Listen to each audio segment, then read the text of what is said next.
गर्मी के मौसम में डभोई तालुका में हुई बेमौसम बारिश ने किसानों की कमर तोड़ दी है। वसई, अंबाव, शंकरपुर और थुवावी जैसे गांवों में खड़ी फसलें पूरी तरह से पानी में डूब गई हैं। मकई, बाजरा, तुवर, डांगा और दिवेला जैसे फसलें जो कटाई के लिए तैयार थीं, वो अब पूरी तरह से नष्ट हो चुकी हैं।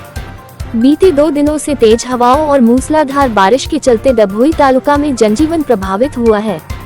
खेतों में पानी भरने से किसानों को भारी आर्थिक नुकसान हुआ है। तैयार फसलें खेतों में पड़ी थीं और बारिश का पानी उन पर बह गया, जिससे किसानों में भारी निराशा देखी जा रही है। किसानों का कहना है कि जहां पहले से ही उपज का सही भाव नहीं मिल रहा था, वहीं अब बेमौसम बारिश ने उनकी बची खुची उम्मीदों पर भी पानी फेर दिया है। अब किसान सरकार से नुकसान का सर्वे करवा कर राहत पैकेज की मांग कर रहे हैं, ताकि उन्हें आर्थिक सहायता मिल सके।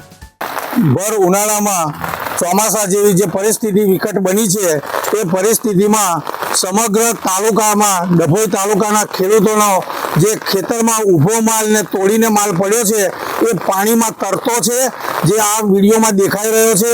અને ખેડૂતોને પોષણક્ષમ ભાવ તો મળતા જ નથી। જે મકાઈના ભાવ 2400 હતા એ આજે ગગડીને સીધા 2000 આવી ગયા છે।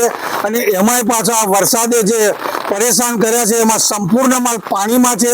જે આ 2 દિવસમાં મકાઈના સંપૂર્ણ ડોળા ઉગી નીકળશે તો સરકારને અમારી નમ્ર વિનંતી છે ને અરજ છે કે ખેડૂતોનો સર્વે કરાવીને મકાઈનો જે વળતર ચૂકવવા પાત્ર હોય એ ચૂકવે એવી અમે ખેડૂતો આશા અને લાગણી અનુભવીએ છીએ।